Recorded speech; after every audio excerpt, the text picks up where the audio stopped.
We are live. We're streaming. Ooh. Good afternoon, Mr. Gassert. Oh, man. A little applause there. Exuberant amount of applause. And, it's a magnificent Monday here in Peachtree Corners. Yeah. Well, I wish I could say the same about Oconomowoc, Wisconsin. Wisconsin, we've been hammered with a blizzard, 24-hour blizzard. North of us here, they got over 3 feet of snow. We got about a foot here. Blizzard conditions, winds 40 to 60 miles an hour, and 22 degrees right now is the high of the day. So the wind chill is probably single digit, but got to count your blessings. This is Wisconsin. This is the last probably big snow dump that we get of the year or the winter. So that's right on its way. Hey, that's cool. We're only at 35 degrees, but we will have some winds up to 10 to 20 miles per hour. So, okay. And hopefully tomorrow we don't have baseball because I don't feel like freezing. When it's 30, when it's, as they say, under 40 degrees, you don't go out there and play baseball. But there is a wind advisory here. Yeah. How about that? The Brewers open their season in 10 days or something like that here, but they got to close a dome. What do you call it? A roof stadium? Right. They can open and close it. So the Brewer baseball fans are celebrating getting started. I'm enjoying some tea here because I'm getting rid of the crud. So with a little honey in it. So if I sound like I'm stuffed up or whatever, yeah, I am a little bit. Okay. Well, today we don't have a guest. So I took it upon myself. Ginnism. Topic. What? It's a Ginnism today. It's totally about money and Ginnisms. And I always like listening to what Tom has to share with us. So this is his deal. And like I said, you always hang around people that are smarter than you. And perhaps it'll rub off. So, yeah, over the weekend, or during the week of last week, after having that fine young man on here, Stephen Bott, talking about liberty through limited power, the constitutional speech, that was awesome. He did a fantastic job. We didn't have a guest, so I decided I would create a topic that's related to what I've done in my professional career and the principles I've used to build wealth in many areas of my life. And so I'll share that with everybody today.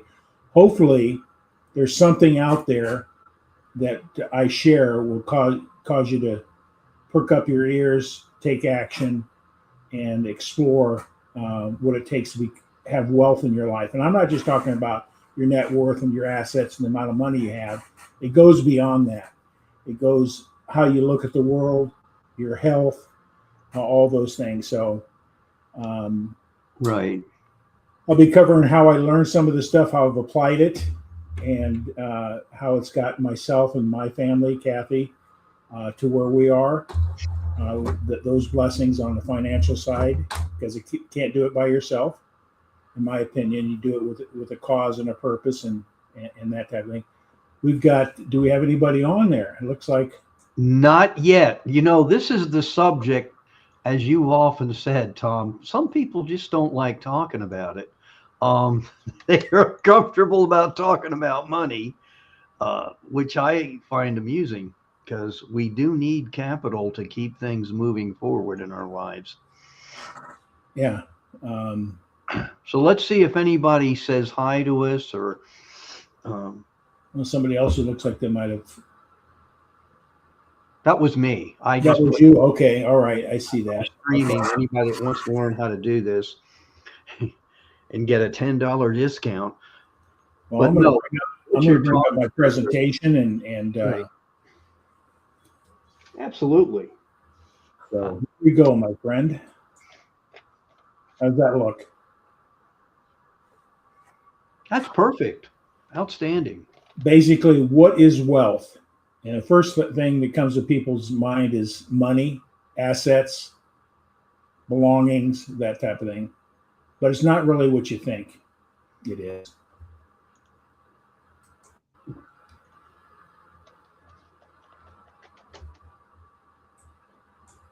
Here's a statement. It's kind of absurd. Wealth consists not in having great possessions, but having few wants. That's a lack mentality, if you think about it. And that is the philosopher Epictetus. That's where most people are, is lack mentality, minimum thinking. So I put that out. I would just encourage you to really think about what wealth is on an emotional, deep side for yourself. Do some research. Find those things that are important for you, and ask yourself this question.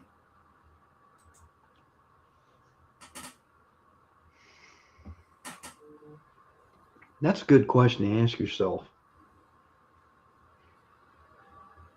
It is your own belief about money. And I'll talk a little bit of my story here in a little bit about my wealth journey. Here are the areas of wealth I think are important. What does wealth give you? It gives us freedom, choices. What is wealth around health? Without our health, we have the value of our assets means nothing. Hey, Tom, can you just stop right there on health? Sure. You know, this is, I know people are going to say, hey, Gasser, what do you know? Well, what I do know, if you're stressing about money, I only have been on this planet for about 69 years, but what I have noticed is your health isn't that great either. And you're kind of always looking over your shoulder. I'm not saying that for everybody, but, you know, people that are in pretty good shape take care of themselves, also are pursuing other things. They're more goal oriented, you know, personally, financially, spiritually. But that's just one thing I've noticed. And if you have noticed also, and I will put in this plug about health, I have to, because my son's teaching now in high school. He did and you'll be amazed when I tell you this, that over half the class, he was in a PE class, they're obese. And they're obese because they sit down way too much and they're behind their laptop or whatever, or computer, personal computer. Mm-hmm. And there's not enough movement. And I'm talking about young people now. Oh, sure. And it's kind of scary when you think about that. Yeah. And I don't even want to get into their values of what is wealth. But that could be another subject for a later time. But I'm just saying, you know, look, it's important to have good health.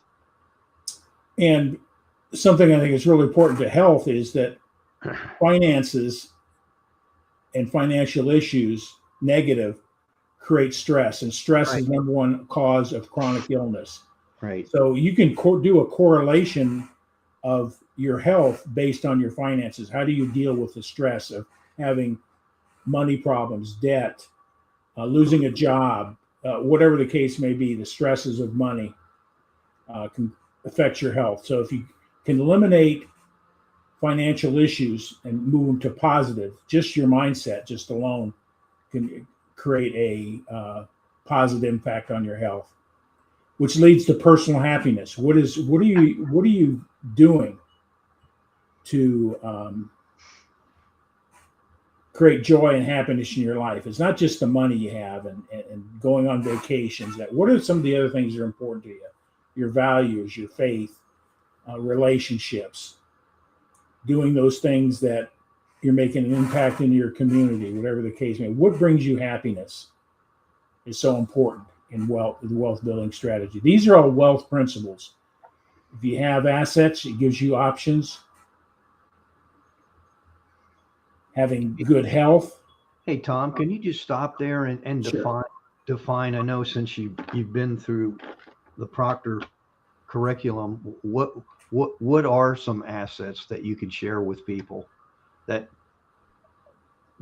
people may not think of that are assets? Well, the number one asset you have is your income, your job, your business, the income that you have, and how you create that, and how you manage that. What's your mindset about money, and using that money to build on and expand on? Do you have a lack mentality, or do you have a prosperity mentality? So I hope that answers your question. Oh, absolutely. And since you're a young man there, I would wager to say, as you're sharing this, did you do other things other than your job as you were building your whether it was a job and or your business? Yeah, I'll get to that here in just a Okay, minute. My journey to where I'm at today. great. So to get a background about my experiences and how I got to where I am today. Okay. Cool. I would like to read this myths about wealth. So some of these things here, high income makes you wealthy. The truth is, wealth is what you accumulate, not what you spend. A high salary with expenses creates a rich looking lifestyle, but is not net worth, is not wealth. I believe we live in a culture of illusions. People driving fancy cars, got the boat, got the second house, whatever, but they're living paycheck to paycheck. It's an illusion. Mm. You need a lot of money to start investing. False. You can start investment accounts and strategies as little as $50 a month with some investment firms, with mutual funds, those type of things. Won't get into the mechanics and those type of things here today, but it doesn't take a lot of money. That all debt is bad. This is what Dave Ramsey teaches, but the truth is that there's some strategic debt that if you use in creating an asset such as real estate and put it to work in a prudent way. But most people have consumer debt, paying 21, 24% interest, spending next year's money today for the immediate gratification that gives you. Debt is not good. It's a wealth building destroyer. Myth: millionaires are flashy consumers. Here's the thing I've learned. You ever read the book The Millionaire Next Door? That really tells you a lot. We got a lot, we don't have enough financially free people in this country. People are struggling financially. We're going to have some crises coming down the road in the future with retirement, healthcare, long-term care. We've had some guests on in the past that address that issue. It should be part of your wealth building strategy, not just have money to go on vacations when you quote retire. That investing is risky and for professionals. Oh, hey Robert, how you doing? Canada's in the house. Oh, Canada. Oh, Robert. I'm just saying hi and thanking him for joining us. Yeah. Those are some of the myths. Wealth is easy to maintain across generations. Not true. I'll just, wait until my parents die and I'll get all their assets. Approximately 7% of wealthy families lost, kill that phone. Tom's already got a call about wealth. Facebook's calling them up. Hey, stop talking about this. Yeah. Hopefully nothing here controversial that would cause us to be, what do they call that? Nixed, banned, or whatever the case is. Well, this is in part of my story.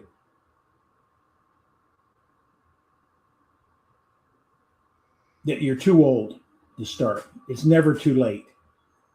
I'm fortunate enough based on my journey, to have some experience and knowledge to start the path to building financial independence and freedom.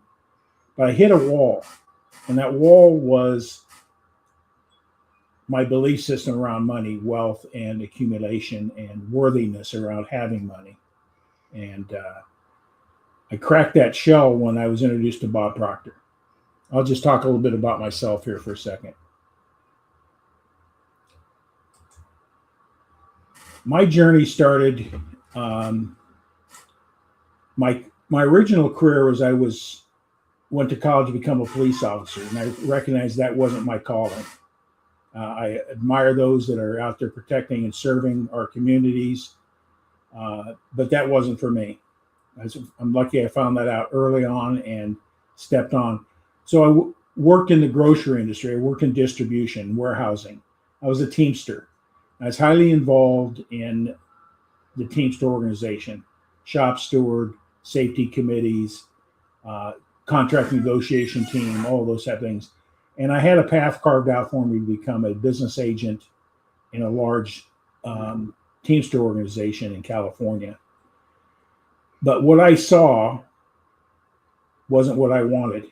I saw collaborative corruption on both sides, both the union and companies, and how they collaborated to protect their own interests through corruption. I've got some stories that would blow your mind at another time. So I decided I didn't want to go down that path. I elected not to take that career path. And I moved on. I was introduced to financial services from a colleague friend of mine, A.L. Williams. This sort of started my entrepreneurial journey. Art Williams. Started here in Georgia. That's it. Yes, football coach.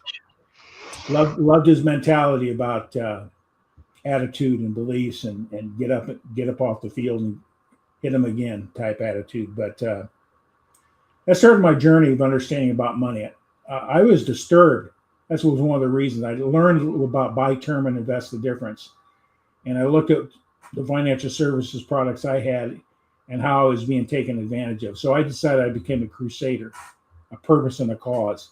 So I got heavily involved with that, become insurance license, securities license, mortgage. In California, you had to have a real estate license to do mortgages. So I became involved and started studying about how money works, that type of thing. Foundation, Common Sense. Art Williams wrote a book called Common Sense. I'd encourage anybody out there to look it up and see if you can find a copy of it. Basic principles of winning financially. So that started my journey. Did that for 19 years. Built an organization. The reason, one thing I've talked about in the past, the purpose of being in business for yourself is, number one, you control your own destiny. In many cases, many times you don't. But like the financial services could provided passive residual income.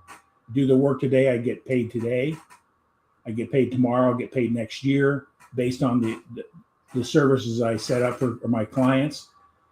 So that was appealing for me. And then leveraging as a broker the efforts of my team. I had 40 salespeople at one time and overrode those organizations. That's network marketing. And most people don't realize. So Art Williams is set up as a network marketing model. That sort of gave me my first tune of learning how to run a business, finding a cause, a purpose, and a passion to help people with their money, and the income opportunity. And I believe that one of the strategies everybody should have is how do you create passive residual income? Okay, that could be a second job. That could be something in the gig economy. That could be network marketing. It could be a lot of different things. Affiliate marketing, something you sell and continue to get paid for the work you do today. That will build you wealth. Income is wealth. And if it comes in a passive sense, residually, that's the best of all worlds. Then knowing what to do with the money is so important as well. So that's my journey to where I'm at. But in 2016, I'd moved around the country a few times, from California to New Mexico to Illinois, and then to Wisconsin, where my wife was born and raised. And I started questioning why I was doing what I was doing. Maybe I wanted to do something else. So I started looking at other opportunities and backed out of my opportunity. Financial services is a business decision. And it was an asset that had value that could be sold, which it was. And that allowed me to give some freedom to investigate other businesses and get involved. So I started a photography company, Youth Sports Photography. I love sports. I was an athlete myself in the day. You wouldn't know it now, but back in the day, I was a highly recruited college football player, Big Ten. Not Big Ten, but Pac-12 or Pac-10, the Pac-10, Cal, Stanford, Oregon, Washington, those type of teams, UCLA, USC. But I got injured, so that dream was squashed. I hurt my neck with a spinal injury. And so I moved on from that. Disappointment in life, but you learn from those things. And so 10 years ago, I'm 76 today. 10 years ago, I made me 66. Because my experience in financial services, I wondered why I wasn't growing at a higher pace. Then I was introduced to Bob Proctor. Bob Proctor teaches prosperity thinking and how our belief system is at a subconscious level about our worth and all those type of things. So that sort of was the eye opener. And I'm going to read a couple things I learned from Bob, and hopefully these are type of things that many times people say that's hokey pokey. That's how does that work? Questions. But Bob has trained a lot of people to become successful in many areas of life besides just finances. He's a prosperity guy. So I became certified as a thinking and results consultant. I sort of shifted my thinking about money, wealth, and my value in relationship to that. And I'm going to share a couple of the things that he taught me to do and implement in my process. And here in a moment. So I'm going to bring back up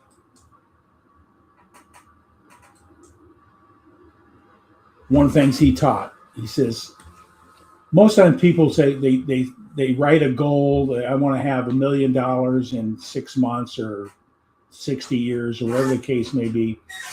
It's all about the material world. And that's fine. You need to have a clear mental picture of what it's going to look like tangibly with that. What is that picture going to give you in your lifestyle, your philosophies, and everything else? So I was in training in Toronto with him, and we had a workshop to do. He says, write a story by not writing about the material world, about what your world would look like being financially free, financially independent. So I'm going to read this. My perfect life is unfolding. I live my life dancing to my dreams. This was a pretty in-depth project. So I'm going to read what I wrote. I'm holding in my hand my perfect life. I'm so happy and grateful I have a life filled with God-centered alignment in my personal and business life. My alignment is in perfect harmony with Kathy. That's my wife. We have a life filled with unconditional love, serving each other to be the best we can be.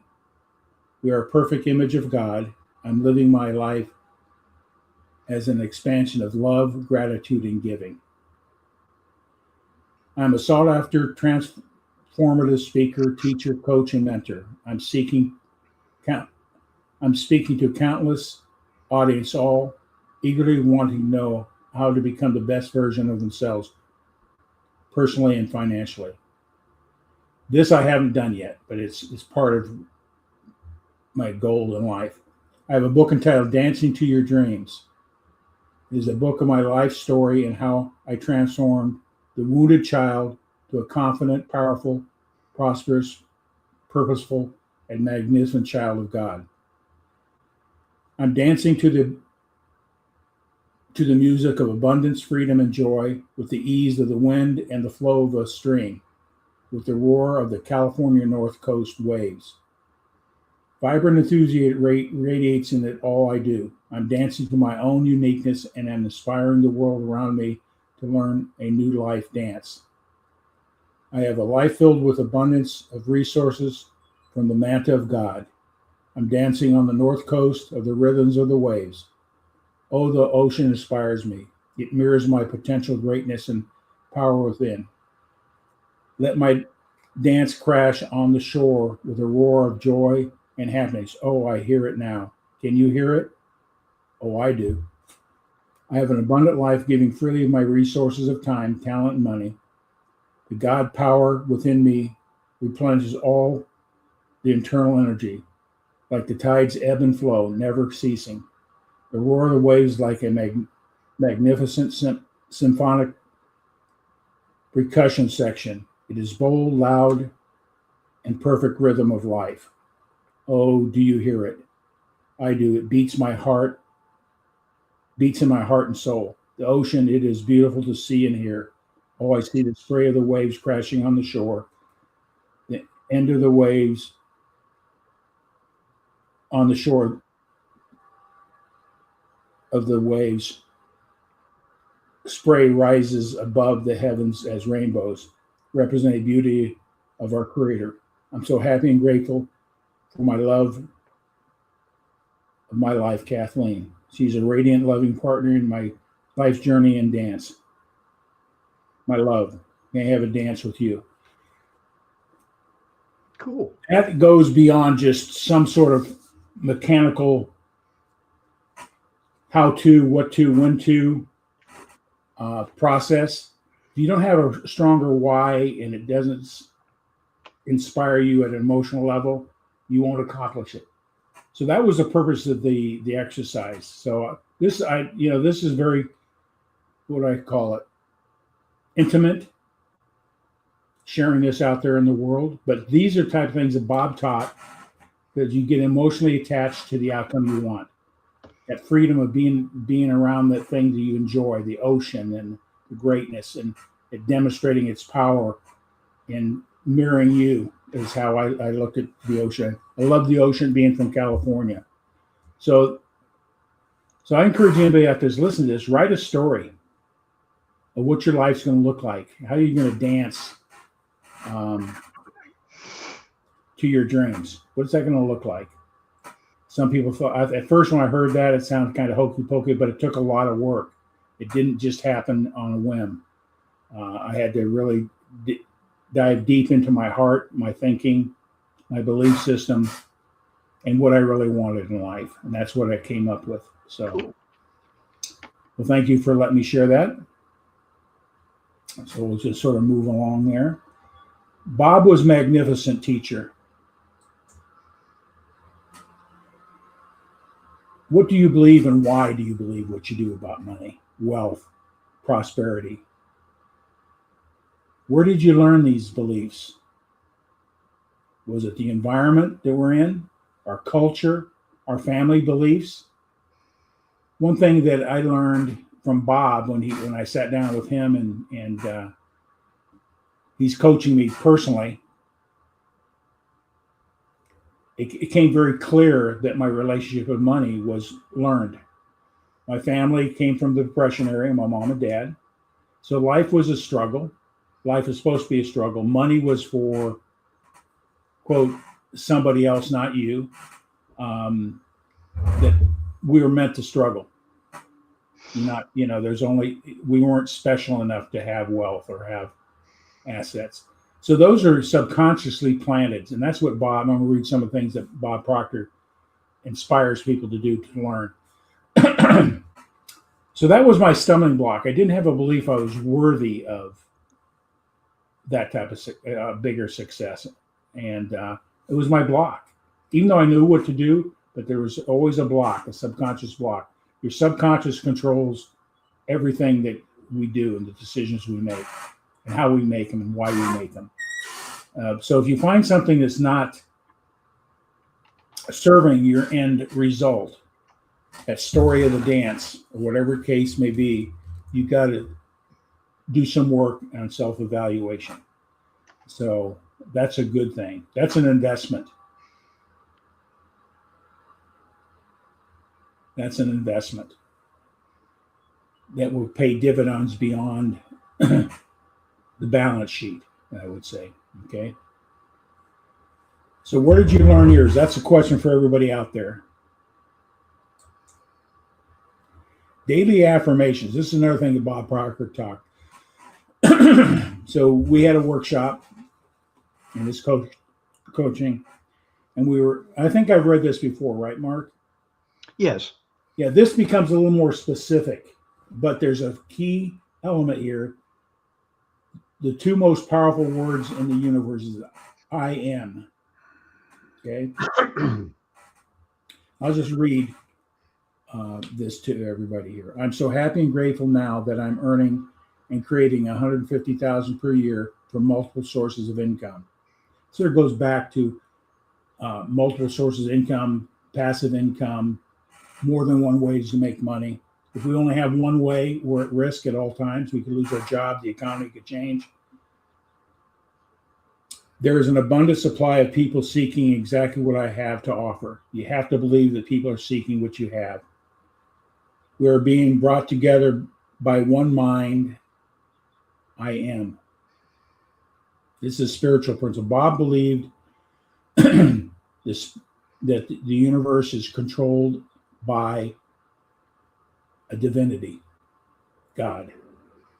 I'm so happy and grateful now that I'm earning and creating a monthly income of $12,000. I got breaking it down. This is sort of that taking the tangible goal, breaking it down at a smaller bite size per month from multiple sources of income. There's abundant supply of money coming from people seeking exactly what I have to offer. And then he asked, make that statement. What was the goal, income goal, what that looks like? And then write the I am affirmations that were your weekend. I am value. I didn't believe I had value to give somebody. That has changed. I'm prosperous. Yeah, I made good income. I had success financially in the eyes of what the norm of society is, but I wasn't as prosperous as I could be. I'm powerful. I am wealth. I am healthy. Goes back to that number one asset that we have is our health. I'm a magnet of money and prosperity. Bob believes in the principle of vibrations. Like vibration seeks like. I am the I am. It is done. Amen.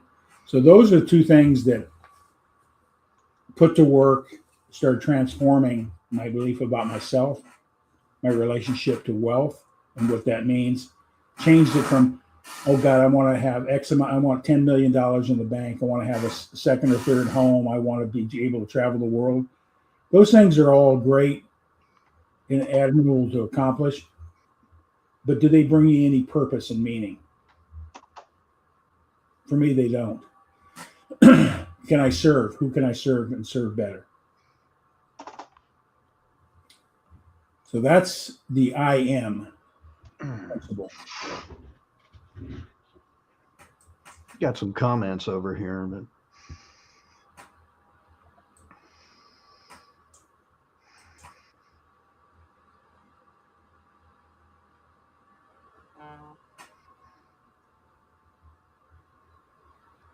how about that? Yeah. That goes back to when you said, I need a lot of money or I need this. The thing is, if you can't, it's like, if you can't manage you, how can you manage others? If you can't manage what you currently have in your bank account, whatever it may be, how can you exceed that amount and manage it? That type of philosophy or mindset. Yeah. The process of accumulating wealth is a simple process. the do's and don'ts. We all know what to do, basically, but why don't we do what we need to do? Belief systems, how we were programmed, value, do we believe in ourselves, our worth, etc. So those are the underlying issues that are holding people back. And I encourage people to read Bob Proctor's stuff. He's a prosperity. He passed away 3 years ago now, 3 years ago, maybe 4. But I had the great honor to know him personally, been to his home, him going to his consultant training in Toronto. There you go, Robert. Beautiful part of Canada is around Toronto. It's there. It's pretty magnificent. But I learned so much. It changed my life, my perspective, and it's helped so many other people. Kathy's involved, was also certified as well. My wife, she uses those principles in her teachings and her coaching that she does profession. So these principles are universal. They work. People think, well, writing these things down and reading them daily out loud, or whatever the case may be, is hokey pokey. Well, it's not. It works. It's transformative. I don't know if I'm using the right word. It's transformative. There we go. There we go. It's over 2 syllables, so I have trouble communicating.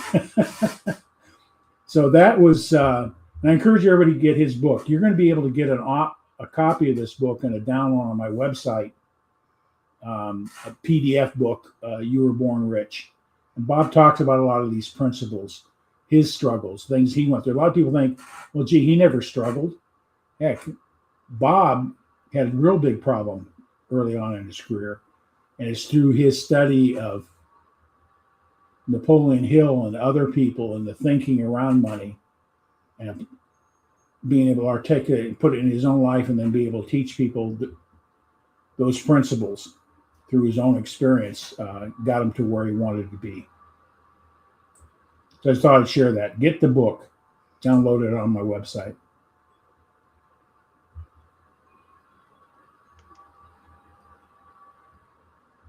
There are 3 elements of wealth. I just covered the beliefs. What did you believe about wealth, money, assets?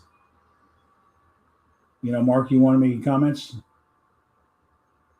Beliefs about money? Yeah, I mean, I think from the time wherever we're from, that's how that's formed.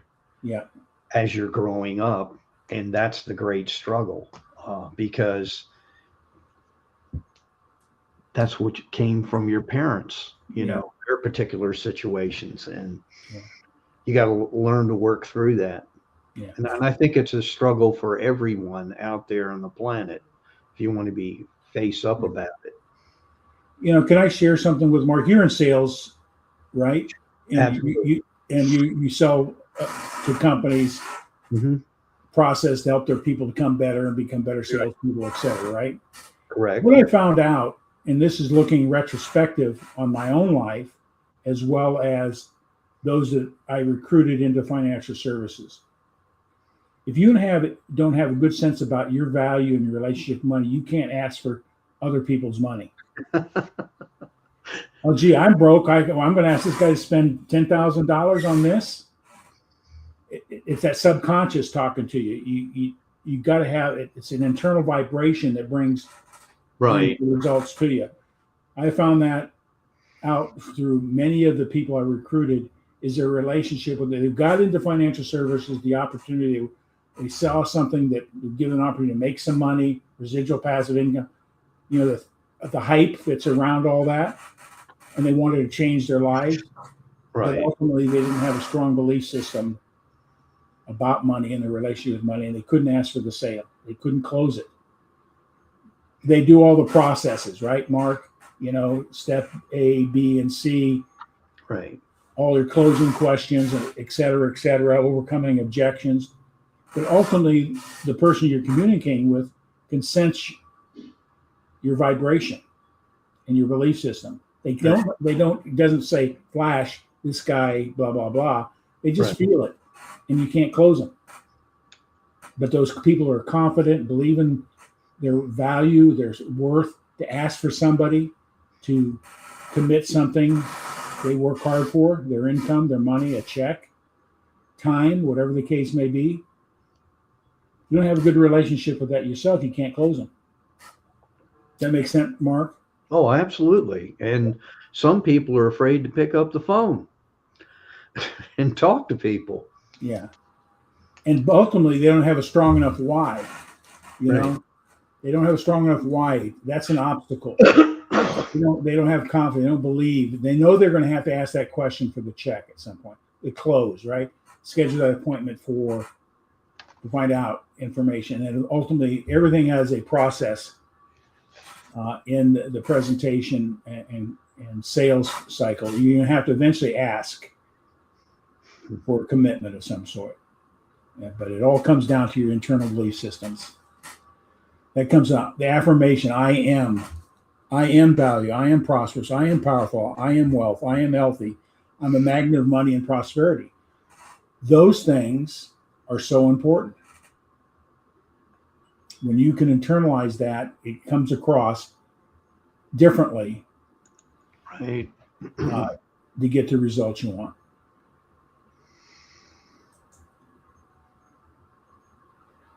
What the experts say. These are three people that have been fundamentally influential. There's so many experts out there, how-to people, right, Mark? Yep. A lot of them have never done it themselves. They just read a book themselves and thought they'd share it with somebody else. But these are three people that are important to me: Bob Proctor, Warren Buffett, and Dave Ramsey. Okay. I'm going to cover a few things here about each one of these people, their foundational thinking, and why you might want to look them up, and why you might want to start exercising some of these principles in your own life, those type of things. Proctor taught the wealth accumulation is 95% mindset and 5% strategy. How many people talk about strategy before mindsets? Focusing on shifting paradigms. A paradigm is a belief system that you have to attract money rather than just the word. He emphasized that wealth is a result of providing service, thinking big, thinking beyond, maintaining a high vibration. That's what I was just talking about a little bit ago. If you have a poor vibrational level, a lack mentality is going to come across. Your money consciousness and reprogramming your subconscious mind. That's what Bob taught how. Find the things that are holding you back and then rethink and reprogram your thinking. That's a process.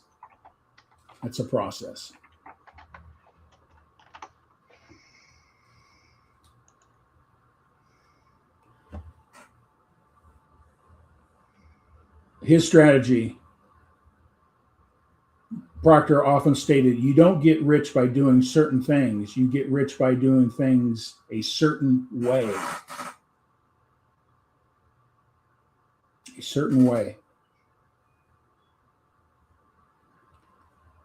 Paradigm shift. Wealth starts by changing your paradigm.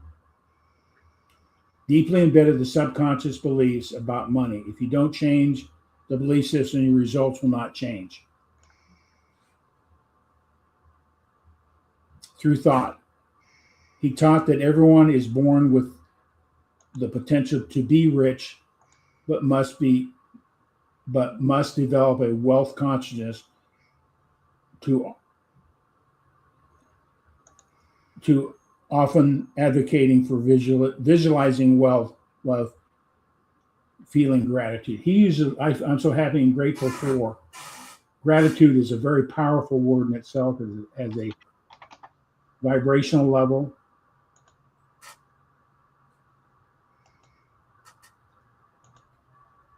The mantra, he frequently recommended repeating, I'm so happy and grateful now for the money that comes to me in increasing quantities from multiple sources continuously. That's what, if I was read that again, you'll see that's things that he embedded in my writing. Money is a reward for service. To increase wealth, you must provide more and better service, filling a definite need. Sources of income. Bob Proctor advocating setting up multiple continuous streams of income to ensure financial freedom rather than one source. I absolutely believe that having multiple sources of income is so critical. He believed that studying, seeking advice from experts, and acting on the information is essential to financial growth. Key word there. Seeking advice from experts and acting on the information is essential to financial growth. How many of us have had advice given to us? We sought it out, but we didn't take action. We didn't implement it. Why didn't we do that? Once we understand the why, that's a paradigm that's holding you back.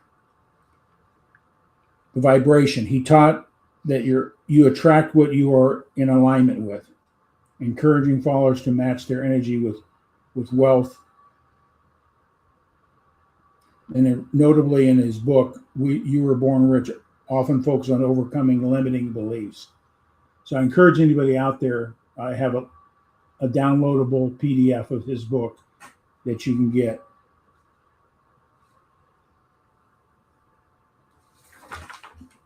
So those are principles of Bob Proctor talked about. The next person is Warren Buffett. Here's one of the most wealthiest persons in the world. His story is incredible, but he advocates. See, a lot of people think, promote get rich quick or shortcuts or whatever. He advocates building wealth slowly through patience, long-term investing, compounding interest, understanding the Rule 72, living below your means. He emphasizes investing in understandable business, maintaining a never lose money mindset. Don't invest in things you don't understand, no matter how good they sound. If you understand them, you're in the right direction.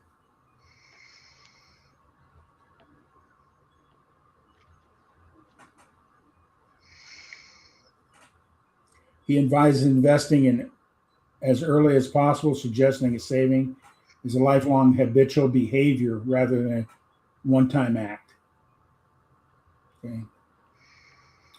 Live below your means. Very simple.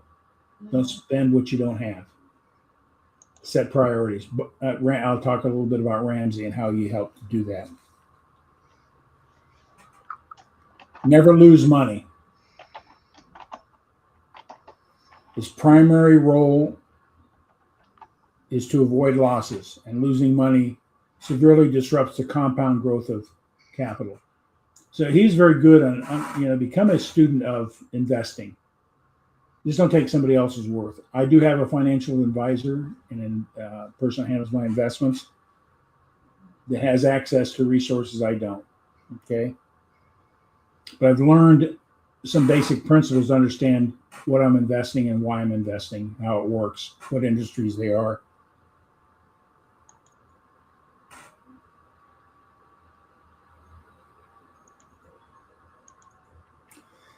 He's just the average investor can build wealth by regularly buying low-cost S&P 500 index, especially in markets, which he calls just keep buying.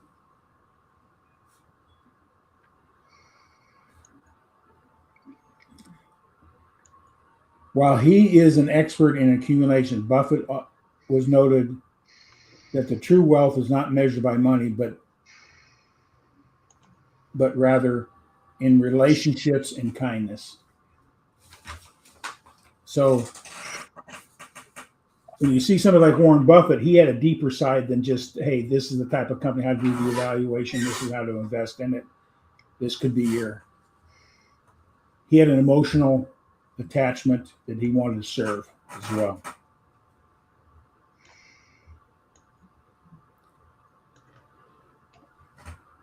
see, let me get to the next one here. Dave Ramsey. How many people know about Dave Ramsey? He's the one that debt is all debt is bad. Well, there are some exceptions if you use properly to build assets, to buy an asset such as real estate or that type of thing that's going to grow, not devalue. He also teaches that wealth accumulation is slow, disciplined process achieving by living on less than you make, eliminating debt, and consistently save money. His approach emphasizes using income, not credit, to build wealth through the baby steps, starting with $1,000 and then eventually starting in accumulation of an emergency fund, and then gradually increasing, investing 15% of the household income. Okay. His baby steps. Start with an emergency fund. These are 7 principles. What are you going to do if you leave today and you get out there and you got a flat tire? And tires are what, $250, $300 a day for cars? I don't know, kind of expensive per tire. Right. The average family, the average person that doesn't have $1,000 that they can get their hands on in cash. So you want to start with an emergency fund. Try to accumulate $1,000 to cover that emergency. The flat tire goes out. You don't have to put it on a credit card and go backwards. If you have debt, he taught a principle called debt snowball, paying off all your debts except the house. How that works.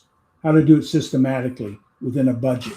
Okay. When I say budget, people go, oh no, that's restrictive. Those that have budgets,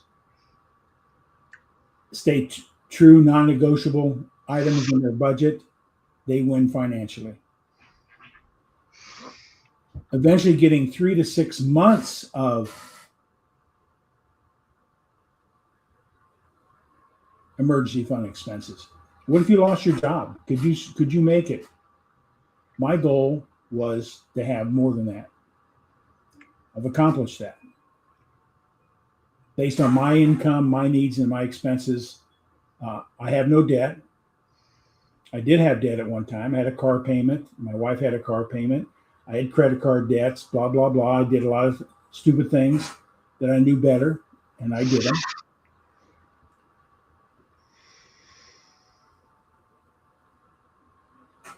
Today, what would happen if you became disabled? Where's the money going to come from? So my goal is to have at least 3 years of income set aside in an emergency fund. That is done. The reason I'm giving this presentation or talking about it, these things I didn't have 10 years ago. No debt, house is paid for. It wasn't paid for 10 years ago. I started exercising those strategies using a budget, zero-based budgeting that Dave teaches. And putting at least 15% of your net income into that long-term investment strategy for retirement, for healthcare. You know, what's going to happen when you turn 60, 70, 80 years old? You have to be institutionalized in assisted living. That's not cheap. It could be $10,000 to $15,000 per month to live in an assisted living community. Or you can't take yourself. That's expensive. People say, well, my wife will take care. Well, what if you both become mentally challenged, become dementia, or can't physically? How is my wife going to pick me off the toilet when I'm 250 pounds and she's 110, right? Ain't going to happen. So people don't think. That's why we need to get Dan back here, Altmeyer back on here, because planning for those events is so important. Pay off your home early. Once you get certain things in place, then you attack your debt, your mortgage debt. What would the average family out today? The average mortgage is what, $1,200 to $1,400 a month. What would that do in your decision if you didn't have that cost? Your home's paid for. You got property, you got taxes, you got other expenses, maintenance, maintaining the the property. But what would that do? An extra $1,000, $1,500 a month do for your lifestyle, accomplishing your goals, all those type of things. Dave also advises investing in good stock mutual funds. He emphasizes long-term perspective in not trying to get rich, investing in things and do not invest in things you do not understand. I've had opportunities come before. I didn't understand them. Why would I do that? Am I being taken advantage of, or whatever the case may be? Can I make the right decision with the right knowledge? Don't do it.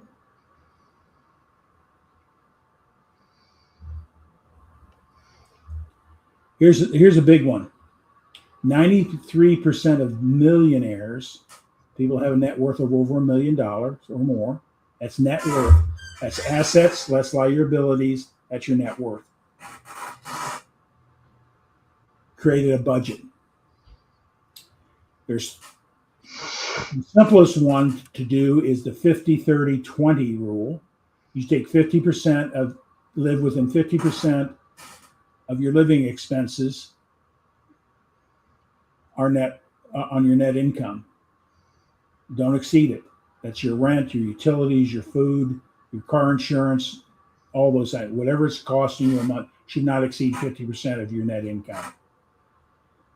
Then your want bucket, that's 30%. I want to go on vacation. I want to get some new shoes for my kids. I want a new car. I want a motorcycle. I want a bike. I want to go on a cruise or whatever. Those are want buckets. They're important. You work hard, you should reward yourself to some degree. Right, Mark? Absolutely. And then 20% goes into long-term. That's retirement, long-term care needs, all those type of things. You start today, not tomorrow. When you understand the magic of compound interest, it's easier to do it when you're 22 than you are at 66. When I started, I had a pretty good net worth 10 years ago in relationship, but I was the average in America. But I wanted to become a 5%er. It's a 5% in net worth.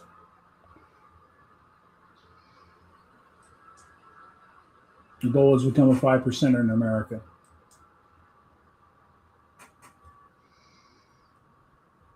The average net worth of this group is approximately $2.5 million. The figure includes assets as real estate, investments, and savings. And the top 5% typically holds a significant portion of the nation's wealth. Net worth can vary significantly by age, location within this group.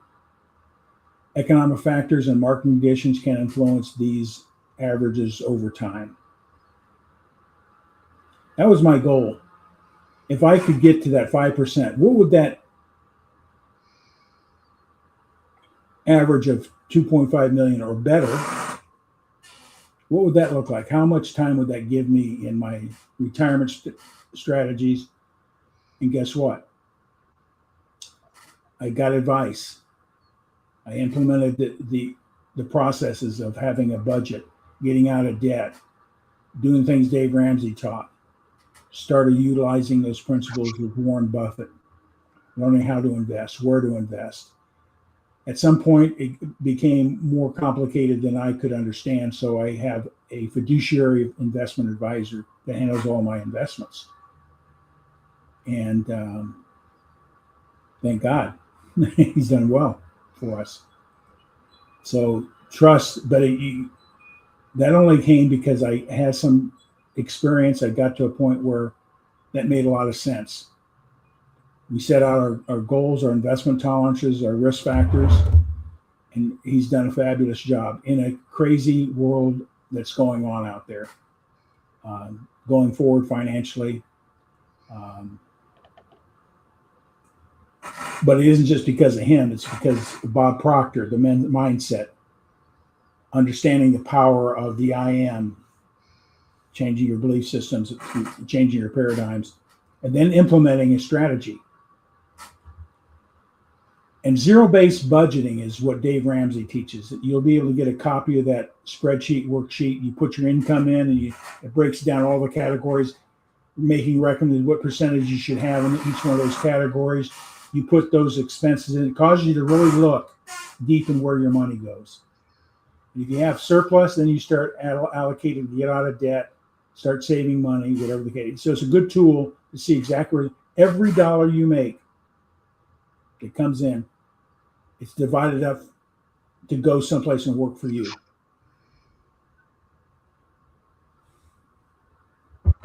So zero-based budgeting is so important.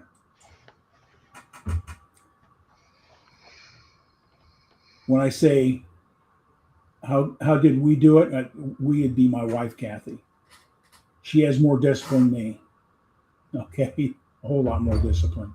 I'm grateful. So your partner in life, you've got to get on the same page, same goals, same objectives. Somebody's going to be stronger in the detail stuff. Somebody's going to be stronger in the discipline, but you've got to work together. We accomplished the 5%er in 10 years. You can too.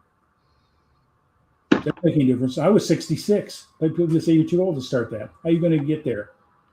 Well, all the principles of mindset, belief systems, getting experts, doing those type of things got us to where we're at today. I'm not saying this to impress you, but I'm in a position now that I have some additional opportunities that if I didn't get to this point where I have cash in hand, opportunity, no debt, I can take a risk. I have some investment opportunities out there that, based on the projection, will double my net worth in the next 5 years. That's what is wealth to you.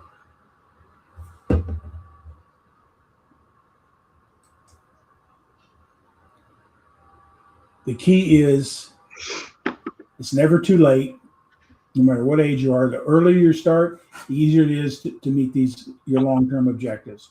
The longer you put it off, it becomes harder. You got to be more disciplined. You got to make some sacrifices maybe you didn't anticipate making. But it's all possible. If you don't have enough income to meet those goals, that's where finding a second source of income that Bob Proctor teaches is find those resources. It could be a part-time job. Hey, I've done many part-time, right, Mark? You've done many part-time jobs in between. Oh, I'm still doing, right? You still doing. Yeah, I still do.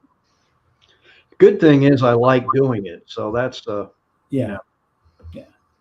It's not like I'm standing behind the counter or waiting on tables. Yeah, don't let your ego get in the way. If you have to do crazy stuff like that. If you have to take an Uber drive or delivery or work in a convenience store, don't let your ego get in the way. Because people really don't care whether you survive or not, but don't let people, they're not judging you. Don't let their opinions determine your outcome. Right. Your life, your family, your goals, and their opinion doesn't determine you. It doesn't. Right. It's real simple. I'm going to put this banner up. If you go to my website, 180degreefinancialcoaching.com/free download tab, you could download my little book, Life Planning with Financial Planning. Also, the subtitle also is there is how debt robs your wealth building strategy. So it's my story, a little bit about how debt was ruining my ability to move forward, how I clean that up, eliminate myths about different principles about debt. So I encourage you to download that. It's probably a 30-page little booklet. Download Bob's book, You Were Born Rich. Really gets into the belief system about your worthiness and money. And the zero-based budget workbook. Download that. Very simple. You put your income in, just start filling in the blanks. It's a spreadsheet. It's calculating. It shows you you should have a zero balance every month. Every dollar is gone someplace. Paid the mortgage, paid to the utilities, paid for insurances, coffee money, whatever the case. you should have zero left over at the end of the month. Everything savings, every dollar goes someplace to work for you to accomplish those goals. Great tool. It really causes you to look at your behaviors around money. Where are you wasting and blowing money? Are you taking a bag lunch to work, or are you going out to buy a McDonald's for $16, right? You can spend $1.50 and have a better lunch than that. So if that all said, this website here, Tom, the www.180, what you have up there, they can pull up all these different books and materials. Yep, right off my website. Okay. No charge or anything for it. It's scrolling across the top. And that's all there is. Cool. So anyway, that's what I came up with, Mark. So I wanted to share that with you, become a little vulnerable with what I've done. Oh. I'm not this big guru out there. I've done it the hard way. I've made all the big mistakes like everybody else is making out there. But I recognize that I wanted my life to look like dancing to my dreams. Yep. Have that freedom, understanding the power of the I am, the belief system, and then executing a strategy. That's where experts come in. But you got to know who the expert is and what type of results they can deliver as well. So that was very good, Tom. And we're at 7:10.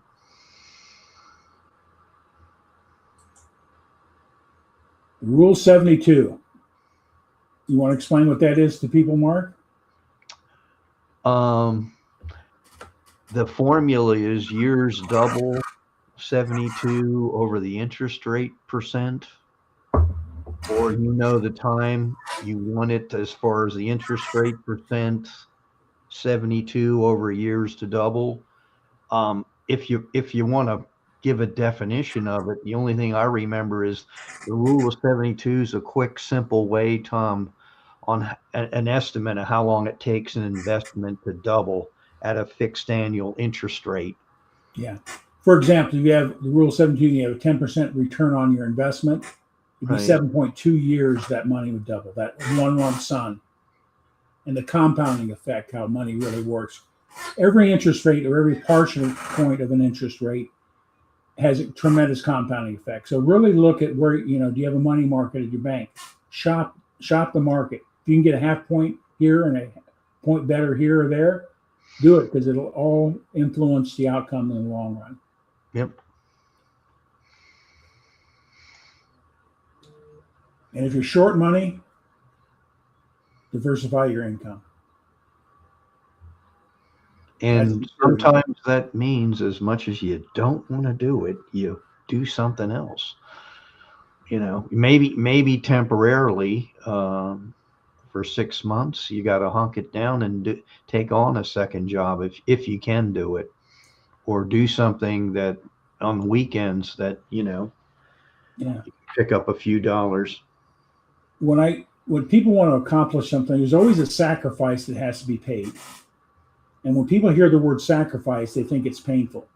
It's not. Sacrifice is giving something up, short-term or long-term or permanently, right, for a higher good. Right. And when you look at it that way, giving up maybe a weekend Saturday to do some baseball games and make X, I don't know what umpires make. I heard they make pretty good money. Yeah, it's not bad. That's all I'm going to say. But there is a price you got to pay for it, because you got to stay focused. You got to be in shape. There's going to be some, I don't want to say controversy, but there'll be some adversity every now and then you got to contend with. But that's all part of that. That's anything in life, though. Anything worthwhile. It's not this smooth sailing. And I think some folks have a misconstrued idea. Even if you start a new business or you diversify, like you're saying, it's not going to go lickety split. Hey, I got it. It takes time, and it can be done. But I know my dad preached that all the time. It's not how much you make, it's what you do with the money that you make. Like people say he's rich, they got that. Well, I've seen rich people or people that make a lot of money that are broke. And it's amazing. They've, like you were saying, two cars as far as car payments, they got a boat, they got a second house. I mean, that's all well and good, but what happens when you stop making that money from your job or you lose it? I mean, I'll share this with you, Mark. In my financial career working with people, I saw people that are making $30,000-$40,000 a year had greater net worth than people making $200,000 a year. Sure. That's because they had a budget and they were prudent. They weren't doing without. They had vacations with their family. They were, but they allocated the money to accomplish a goal, and they had more money than people making a couple $100,000 a year. I don't know how many times I saw that, Mark. Yeah. More than I can count. That's what I'm getting. Like my dad back in the day, I said every summer pretty much we went to Algonquin State Park. Now, we didn't stay in the palatial palace. We didn't even stay in a hotel, but we stayed in a tent. And I think my mom and dad slept in the car or station wagon. They converted that into a bed. They were willing to sacrifice that, but we took a lot of cool trips. Sure. And I remember we went to, my dad said, how would you like to see a baseball game and see the Green Giant, in Boston? And I was a kid and I was like, wow, I think I was like 6 or 7. I remember when I walked in there, it was like incredible. But, we cut a little corners, and we didn't go all out to eat all the time either. We made things. Use that. I'm throwing my email across the top there. So if anybody wants to chat with me, want to get a hold of me, schedule a time to get a little more specific, find out some resources that I use, or I'd be glad to have that conversation with you. Just shoot me an email. I'll shoot you my calendar link and we find a time to talk. Simple as that. Absolutely. Well, thank you for sharing, Tom. All right. Are we done? Yeah, I believe so. We're at the 7:16 mark. Yeah. This is the longest we've been. Yeah. Well, I covered probably more than I could bite off and deliver. But anyway, I thought it was important to not the section to talk about a little bit about right where I have come from and where I am today. Hopefully, at 66, I was far from that 5%. I mean, far away. And I still had greater net worth than most people in America. Right. But as far from getting financial security and freedom that Kathy and I are looking for. Right. We're not dependent on anybody or anything, but what we've created, and that's freedom. Yes. That's freedom. So with that, we're all done. We thank everybody for watching. Tag and share this information. Yeah, share this out. And we realize you've got other things to do on a Monday night, and we're respectful of your time. But if you catch this on a replay, there's always a replay. So share it out. Or tell us how we're doing. Say, hey, you guys suck. Get off the air.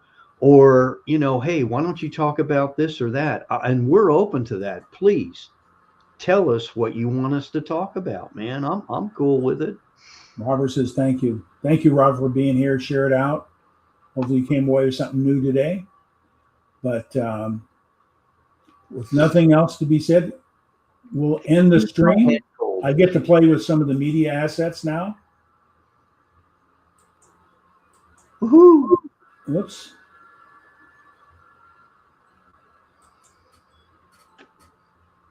Look at that.